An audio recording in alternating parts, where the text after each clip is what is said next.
এবার ইউরোপীয় সংস্থা এয়ারবাস থেকে 10টি উড়োজাহাজ কিনছে বিমান বাংলাদেশ এয়ারলাইন্স। বেসামরিক বিমান ও পর্যটন প্রতিমন্ত্রী রশিদুজ্জামান মিল্লাত জানান, এজন্য 31 আগস্টের মধ্যে এয়ারবাসের সাথে চুক্তি করবে সরকার। দাম সহ বিস্তারিত চুক্তির পরে জানানো হবে বলে জানান তিনি। মোহন ইসলামের প্রতিবেদন। যুক্তরাষ্ট্রের সঙ্গে অন্তর্বর্তীকালীন সরকারের করা চুক্তির অংশ হিসেবে বোয়িং থেকে 14টি উড়োজাহাজ কেনে বিএনপি সরকার।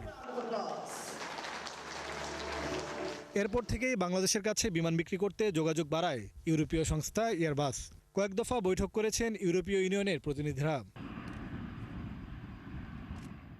অবশেষে আলোচনার পর দুই পক্ষই একমত হয়েছে 10টি উড়োজাহাজ কিনতে চুক্তি হতে পারে 31 আগস্টের মধ্যে।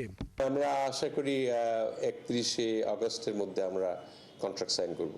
ইন বিটুইন পিরিয়ডে আমরা ওই ধরনের এয়ারক্রাফটগুলি আমরা লিজ নিয়ে আমরা চালাবো। আশা করছি 10টা লিজ নিয়ে আমরা আপাতত কতটুকু কভার করতে পারি। ঠিক কী কারণে এবার এয়ারবাস থেকে বিমান কিনতে হচ্ছে তার একটা ব্যাখ্যাও দিলেন তিনি। ইউ আমাদের কাছে তো প্রচুর গার্মেন্টসের জিনিসপত্র কিনে, তাদের এক্সপোর্ট অনেক আমাদের আছে, সেই হিসাবে ইম্পোর্ট ওইভাবে সমতা নাই। আমেরিকার সঙ্গে ওইরকম আমাদের ট্রেড ব্যালেন্স করার জন্য তো কিছু বিষয় থাকেই আর কি। তো সেগুলি যদি চিন্তায় আনেন সেটাও একটা ব্যাপার।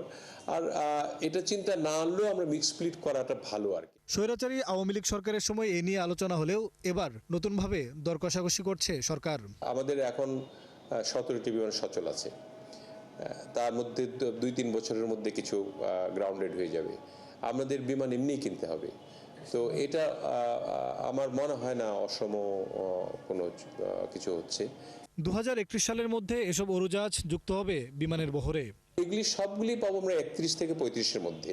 মোহন ইসলাম, 71, ঢাকা।